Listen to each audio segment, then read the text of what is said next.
Hey guys, it's Sammy. So I wanted to hop on today and ask the question, do you think that eating gluten-free is healthier? I'd love to answer that question today. I feel it's a common question. It's something that I get from clients, I get it from friends and family. The answer is not straightforward. Okay. Here in the US, we have some major issues with the food that lines the shelves of our grocery stores. And I'm not talking about the outside perimeter of the store where the veggies, the fruits, the meats are housed.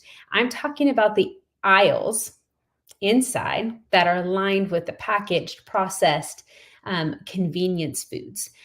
These foods contain high levels of sugar and sodium and preservatives and chemicals that honestly just don't belong in our bodies.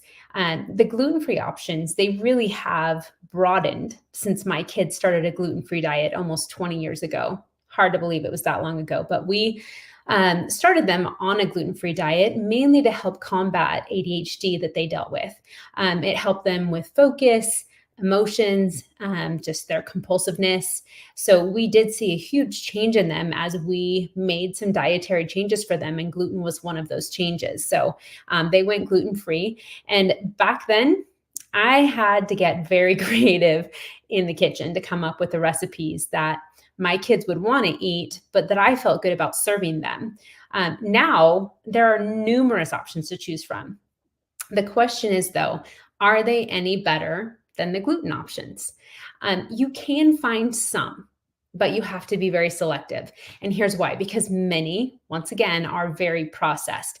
Many contain starchy flours and other ingredients that help to make them taste better, have a better texture, and a longer shelf life. But they don't add much in the way of necessary nutrients. And so that's what we want to be careful of. So while I do believe that gluten-free can be a healthier way to eat for many people, and this is simply just because the inflammatory effects that gluten has on the body, things like glyphosate, that has damage. It shows that there is damage that is caused to the lining of the intestines by glyphosate. So glyphosate, sorry, said it wrong there. But regardless, here's the deal. Gluten is inflammatory, and for most people, it causes problems. So the problem is if you don't do it right, you could end up no better off, and maybe even finding that you're gaining weight.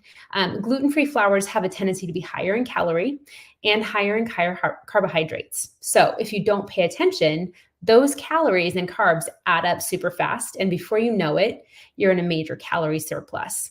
So here's what I would recommend. Okay, first and foremost, eat whole, clean foods that aren't processed. It's the best choice overall. Okay, things like lean meats, veggies, fruits, nuts, and seeds. If you can tolerate them, whole grains are okay in moderation. Substitute regular flour for things like cassava, coconut, and almond. They have more nutrient benefits than some of the gluten-free options that are like rice flour and starches like potato starch. And here's the thing: don't be afraid to experiment with recipes to find what you like. Pinterest is a great place to start to find recipes. Okay, so start with a recipe, do it exactly the way it says the first time through, and then start experimenting with it to make it your own. Okay, that's what I had to do. A lot of time and experience that I spent in the kitchen. So I'm thinking about starting to do some videos or recipe posts regularly. So follow me if you're looking for more ideas and you're looking at maybe going gluten-free, grain-free. Let me know if you have any questions. But follow me, and you can get some good ideas from me on a regular basis as well. So hopefully you guys have a great day, and here's to being healthier with gluten-free.